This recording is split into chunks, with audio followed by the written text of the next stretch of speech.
نحمدہ و نصلی علی رسول الکریم بسم اللہ الرحمن الرحیم۔ قرآن مجید کا آغاز جو موجودہ ترتیب ہمارے پاس موجود ہے کتابی شکل میں، اس کا آغاز سورہ فاتحہ سے ہوتا ہے۔ سورہ فاتحہ ام الکتاب ہے۔ اس میں جو مضامین موجود ہیں وہ قرآن مجید کے دیباچے اور قرآن مجید کی تلخیص کی حیثیت رکھتے ہیں۔ اس کا نام احادیث مبارکہ میں مختلف ناموں سے اس کو پکارا گیا ہے۔ الکافیہ بھی کہا گیا، شافیہ بھی کہا گیا، ام الکتاب بھی کہا گیا۔ سورہ فاتحہ کے بارے میں نبی علیہ الصلوۃ ارشاد فرماتے ہیں کہ فاتحہ میں اللہ تبارک و تعالیٰ نے ہر مرض کی دعا کو رکھ دیا ہے۔ سورہ فاتحہ سمیت قرآن مجید کی جملہ صورتوں کا آغاز بسم اللہ الرحمن الرحیم سے ہوتا ہے۔ بسم اللہ الرحمن الرحیم سے آغاز سے یہ بات ثابت ہوتی ہے کہ ہر نیکی کے کام کا آغاز اللہ تبارک و تعالیٰ کے نام سے ہونا چاہیے۔ جہاں پر اللہ تبارک و تعالیٰ کا نام لیا جائے وہاں پر برکات، رحمتیں، تائید اور اس کی نصرت ہمارے شامل حال ہو جاتی ہے۔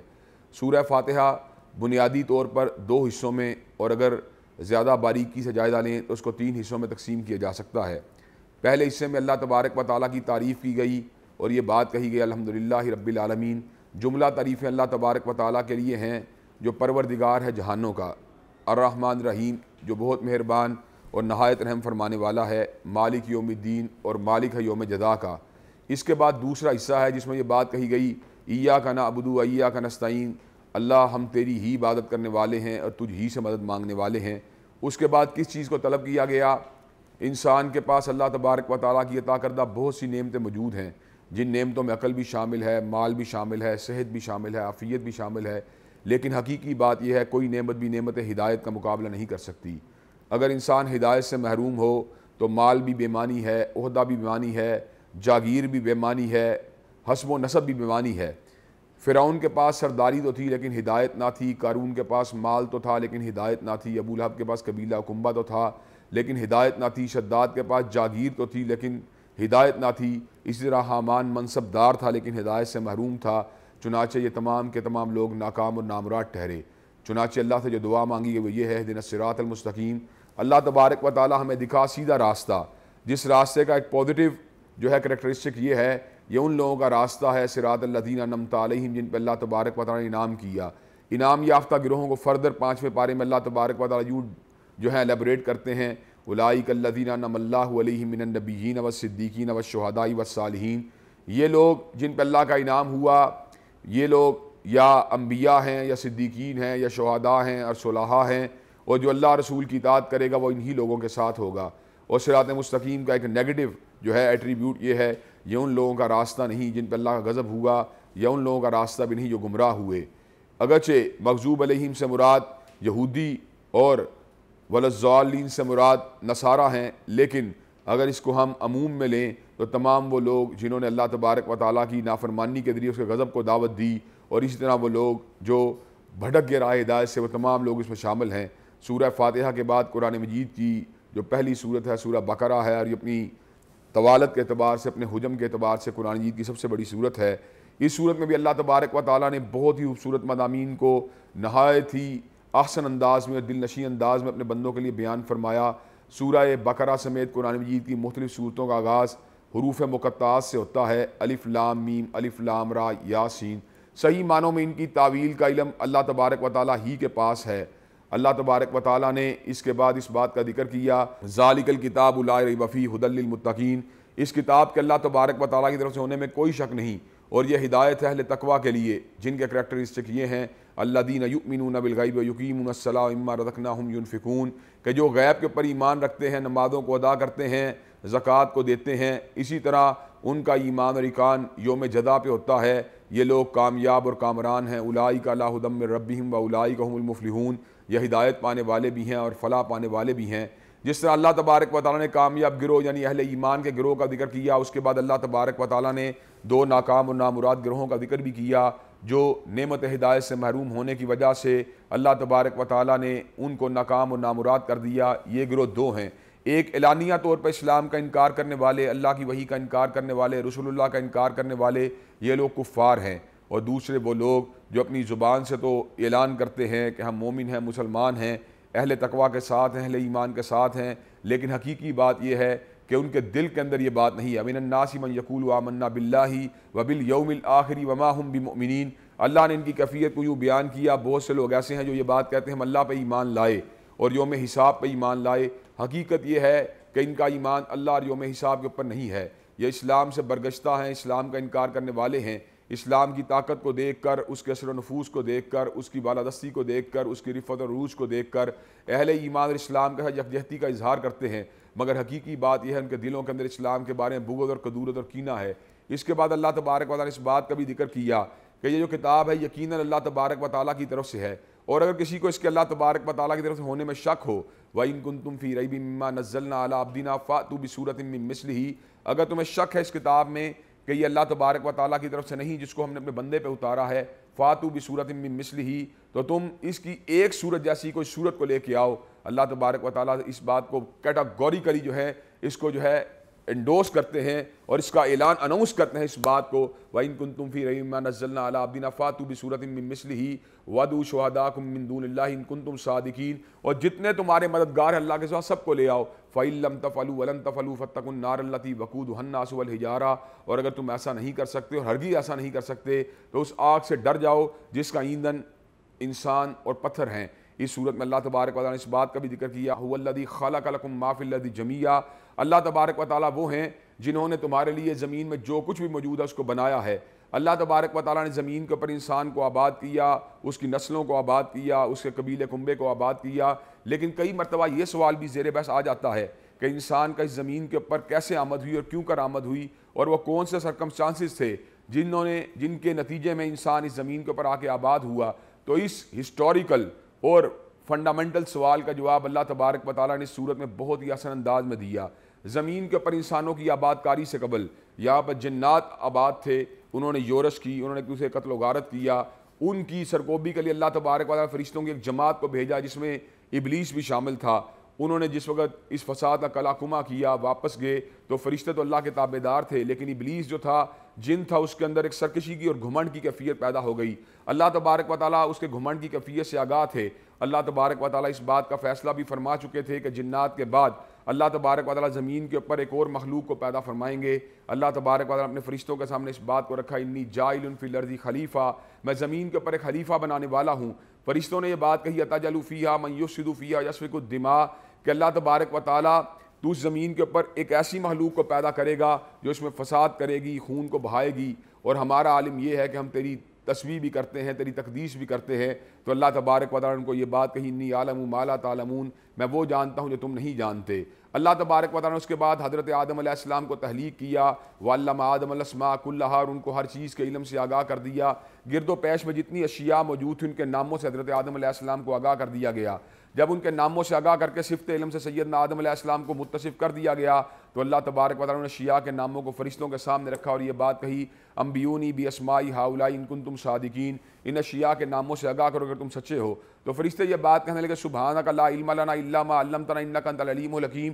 اے ہمارے پروردگار، ہم آپ کی ذات پاک ہے، ہم کیوں کر ان چیزوں کے ناموں کے بارے میں بتلا سکتے ہیں جن کا ہمیں علم نہیں دیا گیا، ہمیں تو اتنا ہی علم ہے جتنا آپ نے ہمیں علم دیا ہے۔ ایسے عالم میں اللہ تبارک و تعالیٰ نے حضرت آدم علیہ السلام کو یہ بات کہی، یا آدم انبئہم باسمائہم، کہ آدم علیہ السلام آپ ان اشیاء کے ناموں سے آگاہ کیجئے۔ فلما انبأہم باسمائہم، جب حضرت آدم علیہ السلام نے ان اشیاء کے ناموں سے آگاہ کیا تو اللہ تبارک و تعالیٰ نے یہ بات کہی، الم اقل لکم انی اعلم غیب السماوات والارض، کیا میں نے تمہیں یہ بات نہیں کہی تھی میں زمین و آسمان کے غیب کو جاننے والا ہوں۔ جب حضرت آدم علیہ السلام کی فضیلت ثابت ہو گئی تو اللہ تبارک و تعالیٰ نے جملہ فرشتوں کو اس بات کا حکم دیا کہ حضرت آدم علیہ السلام کے سامنے جھک جائیں۔ تمام کے تمام فرشتے اللہ تبارک و تعالیٰ کے حکم کی تعمیل کرتے ہوئے سیدنا آدم علیہ السلام کے سامنے جھک گئے۔ ابلیس جو کہ اس وقت اپنی عبادت اور ریاضت کی وجہ سے فرشتوں کی جمعیت میں شامل ہو چکا تھا، اس نے حضرت آدم علیہ السلام کے سامنے جھکنے سے انکار کر دیا۔ اللہ تبارک و تعالیٰ نے اس کو راندہ درگاہ بنا دیا، اس کے اوپر اپنی لعنتوں کو جو ہے اپنی لعنتیں اس کے اوپر ڈال دیں۔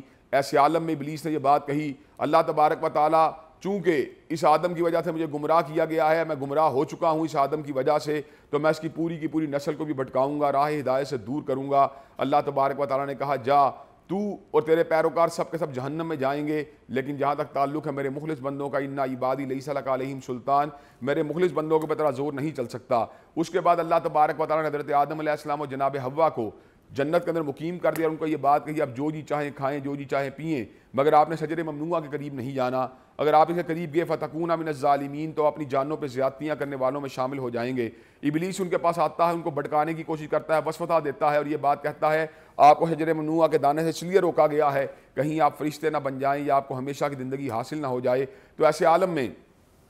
ابلیس جو ہے قسمیں بھی کھاتا ہے۔ حضرت آدم علیہ السلام کو جنت کے باغات سے پیار ہوا، انس ہوا، تو انہوں نے اس کی قسموں کے اوپر یقین کرتے ہوئے اس شجر ممنوعہ کے پھل کو کھا لیا۔ نتیجہ کیا نکلا؟ اللہ تبارک و تعالی لباس جنت کو ان سے اتار لیا، آپ کو زمین کے اوپر منتقل کر دیا۔ حضرت آدم علیہ السلام زمین کے اوپر آئے، آپ کو جنت کی یاد بھی آئی اور اپنے ماضی کے اوپر بھی آپ نے غور و فکر کیا، مالک کائنات کی بارگاہ میں آئے، دعا مانگی، ربنا ظلمنا انفسنا وان لم تغفر لنا وترحمنا لنکونن من الخاسرین، اے ہمارے پروردگار ہم نے اپنی جانوں پہ ظلم کیا، اگر آپ نے ہمیں معاف نہ کیا، ہم پہ رحم نہ کیا تو ہم خسارہ پانے والوں میں شامل ہو جائیں گے۔ اللہ تبارک و تعالیٰ نے سیدنا آدم اور جناب حوا کی دعا کو قبول و منظور فرما لیا، باغ جنت کو ان کے لیے ان کی دنیا سے چلے جانے کے بعد دوبارہ آباد فرما دیا اور اس بات کو بھی ڈکلیئر کر دیا فَإِمَّا يَأْتِيَنَّكُم مِّنِّي هُدًى فَمَن تَبِعَ هُدَايَ فَلَا خَوْفٌ عَلَيْهِمْ وَلَا هُمْ يَحْزَنُونَ، کہ میری طرف سے بھیجی ہوئی ہدایت تمہارے پاس آئے گی، تمہاری نسل کے پاس آئے گی، اور جو کوئی بھی میری ہدایت کے اوپر عمل کرے گا وہ خوف سے بھی آزاد ہو جائے گا، غم سے بھی آزاد ہو جائے گا۔ اس صورت میں اللہ تبارک و تعالیٰ نے بنی اسرائیل کے لوگوں کی شقاوت کا ذکر کیا۔ حضرت رسول اللہ صلی اللہ علیہ وسلم کے ساتھ اناد رکھنے والے یہودی جب انہوں نے مدینہ طیبہ کی سرزمین میں نبی کریم صلی اللہ علیہ وسلم کی مخالفت کی، ان سے عداوت کا مظاہرہ کیا، تو اللہ تبارک و تعالیٰ نے اس بات کو واضح کر دیا یہ صرف آپ سے عداوت نہیں کر رہے بلکہ انہوں نے سیدنا موسیٰ علیہ السلام کے ساتھ بھی عداوت کی۔ انہوں نے اللہ تبارک و تعالیٰ کی بہت سی نشانیوں کو اور نعمتوں کو ٹھکرایا، ان کا انکار کیا۔ اللہ تبارک و تعالیٰ نے آسمان سے ان کے اوپر بادلوں کو سایہ فگن کیا۔ اللہ تبارک و تعالیٰ نے ان کے لیے جو ہے اللہ تبارک و تعالیٰ نے ان کے لیے زبردست قسم کی نعمتوں کا نزول کیا۔ اللہ تبارک و تعالیٰ نے ان کے لیے آسمان کی بلندیوں سے من و سلوہ کو اتارا، لیکن یہ ایسے ظالم تھے، یہ بات کہنے لگے لن نصبر علی طعام واحد فادع لنا ربک یخرج لنا مما تنبت الارض من بقلها وقثائها وفومها وعدسها بصلها، زمین کی ترکاریوں دالوں کی باتیں کرنا شروع ہو گئے۔ حضرت موسیٰ علیہ السلام نے یہ بات کہی تستبدلون الذی هو ادنی بالذی هو خیر، کیا تم اعلیٰ چیز کو چھوڑ کے ادنا کے پیچھے بھاگتے ہو؟ اسی طرح اللہ تبارک و تعالیٰ کی بہت سی نشانیوں کو دیکھنے کے باوجود اللہ تبارک و تعالیٰ نے جب ان کے لیے پانی کا انتظام کیا تو پتھر کے اندر سے 12 چشموں کو رواں فرما دیا، ہر قبیلے کے لیے ایک چشمے کو مقرر فرما دیا، گویا کہ بے شمار حصی معجزات جو تھے ان کے سامنے وعدے کر دیے گئے، لیکن یہ پھر بھی اللہ تبارک و تعالیٰ کے ساتھ بے وفائی کرتے رہے اور بچھڑے اور گائے اور اس قسم کے دیگر معبودان باطل کے بارے میں اپنے دل میں نرمی کو ہمیشہ محسوس بھی کرتے رہے اور اپنے دل میں نرمی رکھتے رہے، حتیٰ کہ اللہ تبارک و تعالیٰ نے ان کے دل کے اوپر جو ہے پکڑ کرنے کے لیے اس بات کا حکم دیا۔ حضرت موسیٰ علیہ السلام کو یہ بات کہی، نے یہ بات کہی ان اللہ یامرکم ان تذبحوا بقرہ، اللہ تمہیں حکم دیتا ہے کہ تم گائے کو ذبح کرے،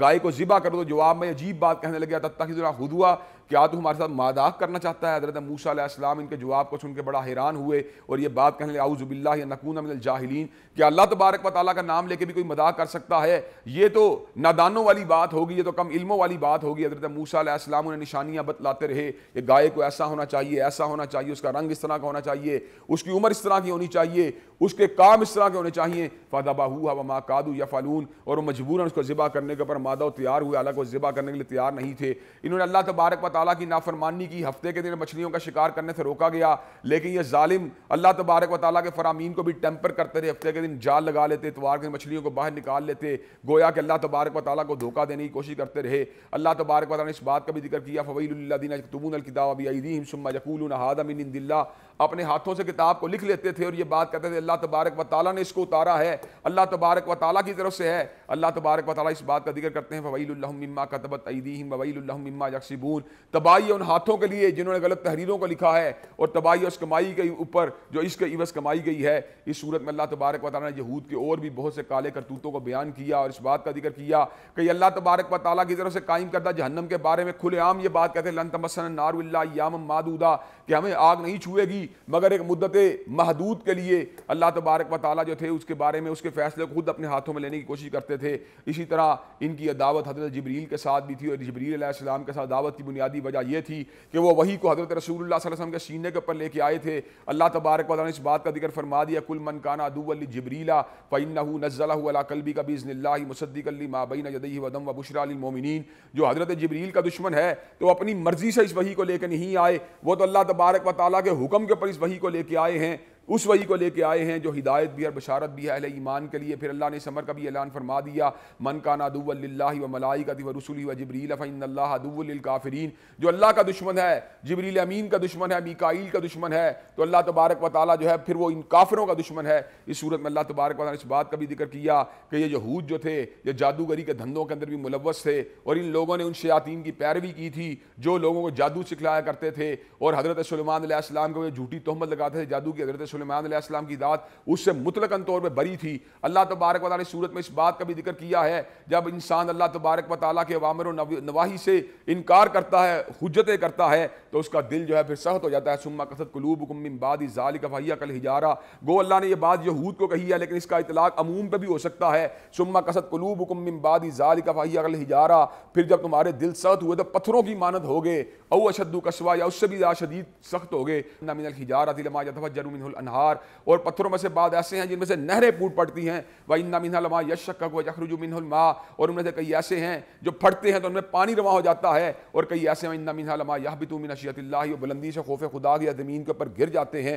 اللہ تبارک و تعالیٰ نے صورت میں اس بات کا بھی ذکر کیا، الذین آتیناہم الکتاب یتلونہ حق تلاوتہ، جن لوگوں کو کتاب دی گئی ہے وہ اس کی ویسے تلاوت کرتے ہیں جیسے تلاوت کرنے کا حق ہے۔ اولئک یؤمنون بہ، حقیقی مانو انہی کا اس کتاب کے اوپر ایمان ہے۔ اللہ تبارک و تعالیٰ نے صورت میں اس بات کا بھی ذکر کیا کہ حضرت ابراہیم علیہ السلام کی اللہ تبارک و تعالیٰ نے مختلف طریقے سے آزمائش کی، لیکن حضرت ابراہیم علیہ السلام ہر آزمائش کے اندر پورے اترے، یہاں تک کہ اللہ نے اس امر کا اعلان فرما دیا، انی جاعلک للناس اماما، کہ اللہ نے آپ کو جمی انسانیت کا امام بنا دیا ہے۔ حضرت ابراہیم علیہ السلام کے کارہائے نمایاں جو ہے بالکل واضح ہیں۔ آپ نے نمرود کے دربار کا صدائے حق کو بلند کر دیا، آپ نے بستی والوں کے عقیدے کے ساتھ عقیدے سے برات کا اظہار کر دیا، آپ نے بت قدے میں کلاڑے کو چلا دیا، آپ نے اجرام سماویہ کا انکار کر دیا، آپ نے سیدہ ہاجرہ کو وادی بے آب گیا کے اندر چھوڑنا گوارا کر لیا، آپ نے ننھا اسماعیل کے گلے کے اوپر چھری کو چلا دیا۔ ہر آزمائش میں پورے اترے، یہاں تک کہ آپ کو اللہ نے جمی انسانیت کا قائد، مقتدا اور پیشوا بنا دیا۔ آپ نے زمین کے اوپر اللہ تبارک و تعالیٰ کے گھر کو بھی اثر نو تعمیر کیا، اور اپنے بیٹے حضرت اسماعیل علیہ السلام کو اس تعمیر میں شامل کیا۔ بیت اللہ کی تعمیر کے عظیم کارکردگی کے بعد فخر میں مبتلا نہیں ہوئے، بلکہ اللہ تبارک و تعالیٰ کی بارگاہ میں آ کے دعا مانگی، ربنا تقبل منا انک انت السمیع العلیم، اے ہمارے پروردگار جو کام ہم نے کیا ہے تو اسے قبول و منظور فرما لے، بے شک جو ہیں آپ دعاؤں کو سننے والے ہیں۔ اس صورت میں اللہ تبارک و تعالیٰ نے اس بات کا بھی ذکر کیا، حضرت ابراہیم علیہ السلام نے مکہ مکرمہ میں اللہ تبارک و تعالیٰ گھر بنانے کے بعد اس بات کی دعا مانگی تھی، ربنا وابعث فیہم رسولا منہم یتلو علیہم آیاتک ویعلمہم الکتاب والحکمہ ویزکیہم انک انت العزیز الحکیم، اے میرے ہمارے پروردگار اس جگہ پر ایک رسول بھیج جو انہی میں سے ہو، جو آپ کی آیات کو ان کے اوپر تلاوت کرے اور ان کو کتاب و حکمت کی تعلیم دے، انہیں پاک صاف کرے، بے شک آپ زبردست حکمت والے ہیں۔ اللہ تبارک و تعالیٰ نے حضرت ابراہیم علیہ السلام کی دعا کو قبول و منظور فرما لیا، محمد عربی علیہ السلام کی شکل میں حرم کے پاسباں کو اور قائد حرم کو اور امام کائنات کو کائنات کے لوگوں کی رہنمائی کے لیے مبعوث فرما دیا۔ حضرت ابراہیم علیہ السلام کی دعاؤں کے بعد اللہ تبارک و تعالیٰ نے اس بات کا بھی ذکر کیا کہ کائنات میں رنگ تو بہت سے ہیں، لیکن کوئی قومیت کا رنگ ہو یا نسل کا رنگ ہو یا علاقے کا رنگ ہو، کوئی بھی رنگ ہو، صبغۃ اللہ ومن احسن من اللہ صبغۃ ونحن لہ عابدون، کہ اللہ تبارک و تعالیٰ کے رنگ کا مقابلہ کوئی رنگ بھی نہیں کر سکتا جس کے اوپر یہ رنگ چڑھ جائے، جس پہ للہیت کا رنگ چڑھ جائے، جس پہ بندگی کا رنگ چڑھ جائے، جس پہ تقوی کا رنگ چڑھ جائے، جس پہ اللہ تبارک و تعالیٰ کی عبادت کا رنگ چڑھ جائے۔ یہ رنگ جمی رنگوں سے اعلیٰ ہے، اور اللہ تبارک و تعالیٰ کی ہم عبادت کرنے والے ہیں، جمی انسانیت کو اللہ تبارک و تعالیٰ ہی کی بات کرنی چاہیے۔ اس صورت میں اللہ تبارک و تعالیٰ نے صحابہ کے ایمان کو بھی معیار ایمان قرار دیا اور یہ بات کہہ دی فَإِنْ آمَنُوا بِمِثْلِ مَا آمَنْتُمْ بِهِ فَقَدِ اهْتَدَوْا، اگر ان کا ایمان تمہارے ایمان جیسا ہوگا تو وہ ہدایت پہ ہوں گے، اور اگر ان کا ایمان تمہارے ایمان جیسا نہ ہوا تو پھر وہ بدبختی کے راستے پہ ہوں گے، وہ غلط راستے کے اوپر ہوں گے۔ انہیں صحابہ کرام رضوان اللہ علیہم اجمعین کے طرز عمل کے اوپر چلنا ہوگا، جنہوں نے حضرت رسول اللہ صلی اللہ علیہ وسلم کی پکار پہ دیوانہ وار لبیک کہا، اللہ تبارک و تعالیٰ کے اوامر کو دل و جان سے قبول کیا اور ایمان کی علامت بن گئے، ایمان کا سمبل بن گئے، ایمان کی یارڈ سٹک بن گئے۔ اللہ تبارک و تعالیٰ سے دعا ہے پہلے پارے کے جو مضامین آپ کے سامنے رکھے گئے ہیں، اللہ تبارک و تعالیٰ مجھے بھی اور آپ کو بھی، ہم سب کو ان پہ عمل پیرا ہونے کی توفیق